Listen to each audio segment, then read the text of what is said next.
મારું નામ મોનિકા છે। મારી ઉંમર 21 વર્ષની છે અને હું કોલેજમાં જાઉં છું અને દેખાવમાં જોરદાર લાગુ છું અને હું એક બિંદાસ છોકરી છું।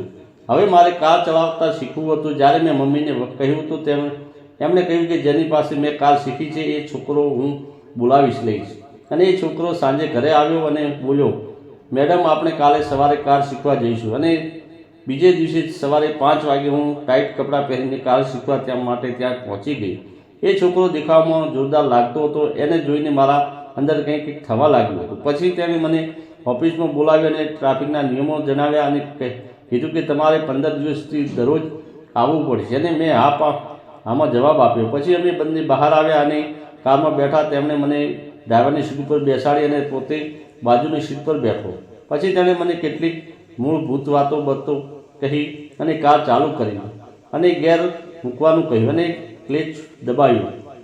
મેં તેને પહેલાં ગેરમાં કરી અને તેણે મને ક્લેચ છોડવાનું કહ્યું અને મેં જ્યારે ક્લેચ મૂક્યો ત્યારે કાર બંધ થઈ ગઈ। એ 3 થી 4 વાર આવું થયા પછી તે નીચે ઉતર્યો અને ડ્રાઈવર સીટનો દરવાજો ખોલ્યો અને કહ્યું, બહાર આવો। હું નીચે ઉતરી અને તેને સીટ પર પાછી ખસેડી અને તેના પર બેસી ગયો।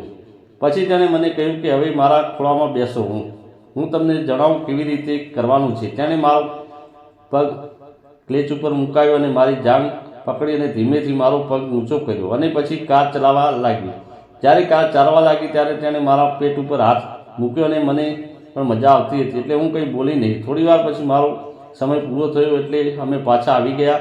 હવે સાંજે મારા મનમાં એ છોકરો આવતો હતો એટલે બીજા દિવસે હું ઘૂંટણ સુધીનું સ્કર્ટ અને ક્લોઝ ટોપ પહેરીને આવી ગઈ। થોડે દૂર ગયા પછી તેણે પોતાની સીટ પાછી ખસેડી અને કહ્યું, આવો બેસો। હું ડ્રાઈવર સીટ ઉપર તરફ ગઈ અને બેસવા માટે અને હું એના ખોળામાં બેસી ગઈ।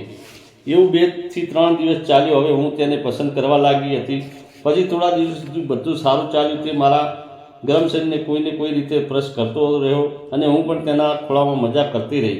એકવાર હું મિની સ્કર્ટ અને ટી-શર્ટ પહેરી ગઈ હતી અને આજે તો મેં પણ મજા લેવાનું વિચાર્યું હતું। તેણે મને સીધી ડ્રાઈવર સીટ પર બેસાડી અને એ બાજુમાં બેસવા લાગ્યો।